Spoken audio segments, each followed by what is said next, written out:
pagi, sudah ketemu lagi bersama saya Jumadi di program Sapa Jambi, dan pagi hari ini kita kedatangan tamu yaitu dari Majelis Pemusyawaratan Adat Lembaga Adat Melayu Jambi, yaitu Bapak Haji Hatam Tafsir, Pak ya. Istilahnya kalau panggilnya Datuk ya. Ya. Dan kita pada pagi hari ini akan berbincang untuk membahas terkait peran lembaga adat dalam kenakalan remaja saat ini, di mana kenakalan remaja di Kota Jambi juga cukup tinggi, baik dari perbuatan tindak pidana yang telah melukai atau menyebabkan masyarakat Kota Jambi resah, dan sebagian juga menjadi korban tuh ya. Dan untuk pagi ini kita akan berbincang dulu bersama Datuk Hatam. Boleh tuh jadi untuk peran lembaga adat untuk kenakalan remaja yang ada di Kota Jambi saat ini gimana? Sebenarnya peran lembaga adat Melayu Kota Jambi terhadap kenakalan remaja yang terjadi khususnya di wilayah Kota Jambi ini artinya bukan saat ini saja. Berarti dari dulu itu lembaga adat itu sudah berperan aktif. Nah, karena artinya di kenakalan remaja ini itu kalau kita lihat dari tempat kejadian itu ada kelas-kelasnya. Artinya ada yang kejadian tawuran itu mungkin dia dalam satu sekolah atau antar sekolah, bahkan ada yang antar daerah dalam Kota Jambi. Nah, kejadiannya itu diawali dengan yang paling rendah, yaitu dari RT. Nah, RT Kota Jambi ini sesuai dengan Perda Kota Jambi itu sudah diperdakan bahwa siapa yang menjabat RT secara ex officio, secara otomatis dia adalah pemangku adat di wilayah RT. Nah, karena dia pemangku adat, berarti dia diberi tanggung jawab tambahan di samping arti melaksanakan tugas sebagai perpanjangan tangan pemerintah di RT. Dia juga merupakan perpanjangan lembaga adat. Nah, makanya dia dijadikan pemangku adat. Artinya dia harus menyelesaikan silang sengketa yang terjadi di RT dia, termasuk kenakalan remaja. Nah, kalau terjadi kenakalan remaja artinya kalau kejadiannya hanya di wilayah satu RT, nah itu mungkin diselesaikanlah oleh RT itu. Nah, di setiap RT itu sudah ada dibentuk namanya musyawarah rapat adat RT, LID namanya.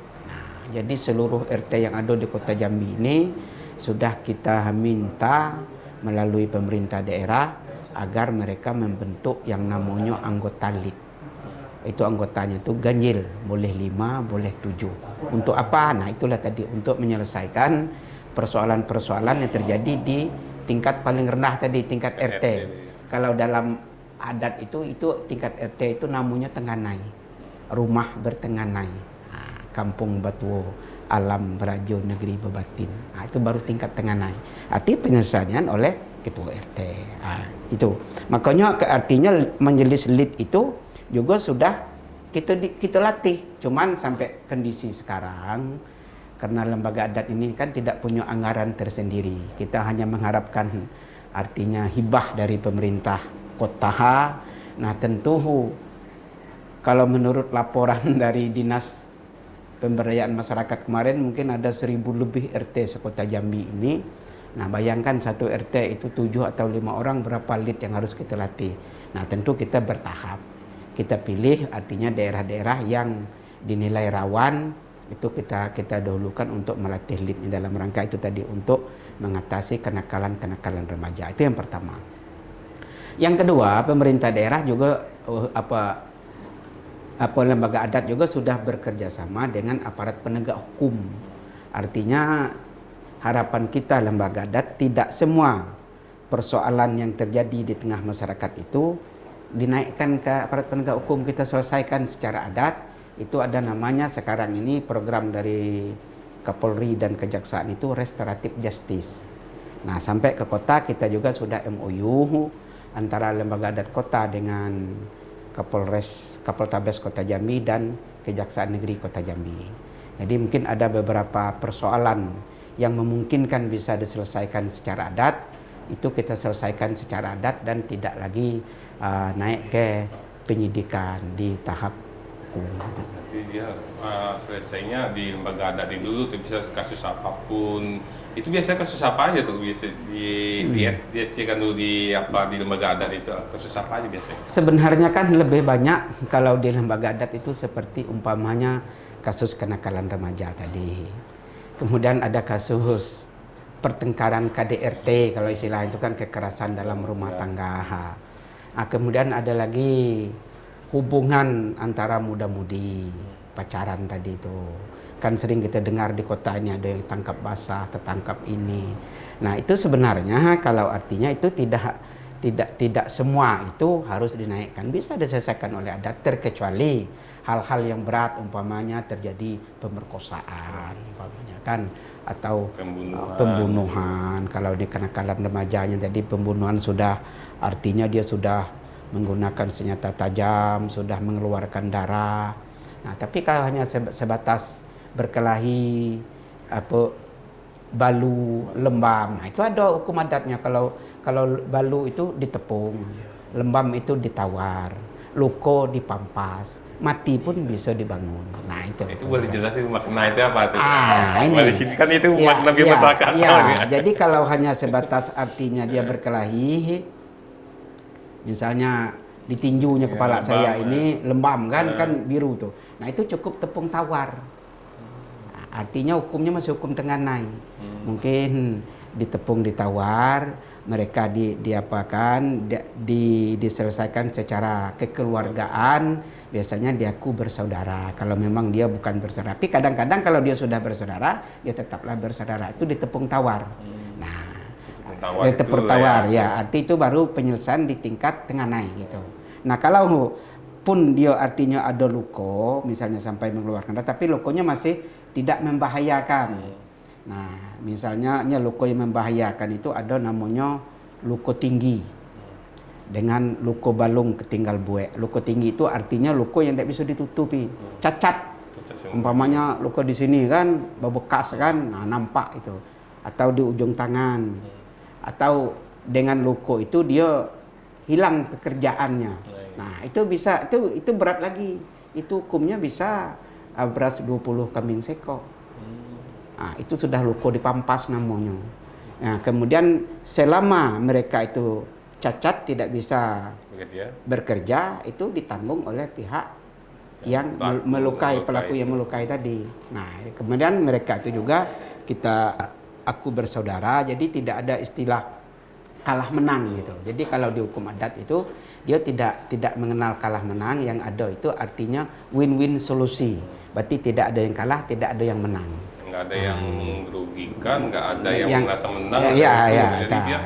Kedua pihak dengan dirapatkan ini didamaikan itu bisa kedepannya bisa jadi saudara. Dia saudara dia. Jadi dia tidak dendam gitu. Nah, tapi kadang-kadang biasanya kalau pengalaman kita, kalau hal-hal yang seperti itu kalau kita naikkan ke aparat penegak hukum, mungkin ada satu pihak yang kurang puas gitu.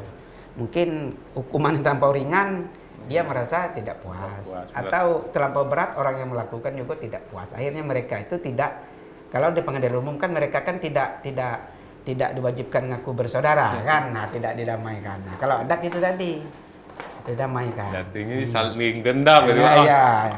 Enak kali dia hukuman aku sudah cacat kayak gini hukuman kan seolah kan dari pihak korban kan merasa dendam gitu ya. Dendam. Dan lagi pula kalau pensiun adat itu waktu kita aku bersaudara itu ada sumpahnya kita kasih kalau dia tidak paham. Dengan adanya dia ngaku bersaudara berarti persoalan dia masalah dia habis. Itu namanya dibawa air hilir tebing runtuh. Telu pijak luluh telu tinggal. Tidak boleh dikenang lagi. Dan antara dia berdua itu diaku bersaudara. Kalau sudah ngaku bersaudara, dia tidak boleh lagi dendam. Dendam itu diibaratkan dengan mengunting dalam lipatan, menuhuk kawan seiring, pepat luar rincung di dalam. Nah, itu dendam artinya kan, di luar sudah bagus, di dalam masih jengkel. Nah, itu tidak boleh itu tuh. Kalau di hukum adat itu kita jelaskan dengan orang yang kita selesaikan tuh. Berarti kalau sudah damai, sudah ada ikrar sumpah Ya, dari ya, kedua ya. belah pihak, disaksikan sama kedua belah pihak juga Iya, kan, berarti kedua itu ya? belah pihak disaksikan oleh tokoh masyarakat, tokoh adat kan. Sudah disaksikan semua pihak, jadi nggak boleh ada dendam atau Ya, permasalahan di kemudian harinya berarti Ya, itu ya? hilang Berarti, ya. permasalahan itu dianggap hari Selesai. itu selesai. Selesai, gitu. ya. Jadi kedua belah pihak menjadi saudara tuh ya. Jadi saudara. Itu boleh jadi tadi menarik juga ya Datuk bilang di setiap RT itu bikin ada 7 itu tuh ya Anggota lead. anggota lead itu ya. Itu sudah berapa RT yang kita bentuk sampai saat ini atau istilahnya kita kasih pemahaman terkait kenakalan remaja itu. Jadi kemarin rapat terakhir di Lembaga Adat Kota, kita ngundang seluruh ketua lembaga adat kelurahan. Jadi 68 ketua lembaga adat kelurahan kemarin kita undang. Kita minta paling lambat di akhir Februari 2024 semua kelurahan sekota Jambi ini, semua RT-nya sudah membentuk badan lead. Nah, nanti setelah terbentuk semua baru kita lanjutkan dengan tahap pembinaannya. Saya tidak apal percis berapa kelurahan yang sudah terbentuk, ya, tapi mungkin sekitar antara 20 sampai 30% itu sudah terbentuk, dan itu sebagian lagi sudah kita bekali leadnya itu.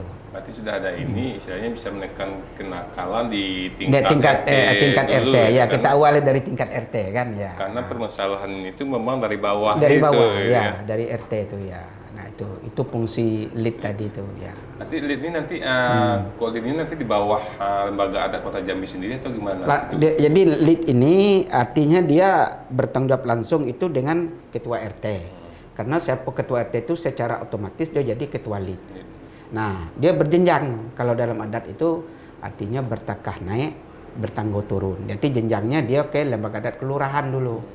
Nah, terjadi silang sengketa antara dua kelurahan, berarti diselesaikan oleh Bamus kecamatan, lembaga adat kecamatan. Tidak ketuntas di situ, barulah dinaikkan ke lembaga adat kota. Itu contoh kemarin ada tari apa kemarin itu yang di. Nah, itu sebenarnya itu masih dalam wilayah hukum lembaga adat Kota Jambi. Nah, tapi mungkin waktu itu Bamus Kota Jambi meminta diselesaikan langsung di Lam Kota Jambi. Kita selesaikan kemarin, alhamdulillah sudah selesai itu. Nah, kita dendokan dia artinya cuci kampung. Biar bersih lah. Iya, biar bersih, tawar sedingin. Biar ada ke depannya ada. Tidak ada lagi Kalau remaja seperti itu. Karena ya. merusak moral masyarakat juga. Iya, dan lagi juga memang kita tidak bisa juga 100% menyalahkan generasi muda. Iya, betul. Karena dia tidak mendapat bimbingan, tidak paham dia tentang budaya-budaya kita karena memang belum sampai. Nah, karena kita kan program kita ke depan juga artinya ada mulok itu melalui sekolah mulai dari tingkat SD sampai ke perguruan tinggi. Itu memang sudah menjadi program Pak Gubernur melalui lembaga adat provinsi. Sekarang sudah ada terbit buku putih istilahnya itu. Jadi buku putih itu artinya buku pedoman tentang adat istiadat Melayu Provinsi Jambi. Nah, itu nanti buku itu direncanakan akan dikerjasamakan antara pemerintah Kota Jambi dengan lembaga adat Kota Jambi, pemerintah Merangin dengan lembaga adat Merangin, itu seluruh itu. Ya, nanti pemerintah daerah nanti akan menyerahkan ke dinas pendidikan, untuk disosialisasikan melalui sekolah-sekolah. Itu. Dengan ada ini, saya ini, tapi berbincang kita cukup menarik, tapi tahan dulu, kan kita lanjutkan di segmen selanjutnya. Kita saksikanlah untuk segmen selanjutnya.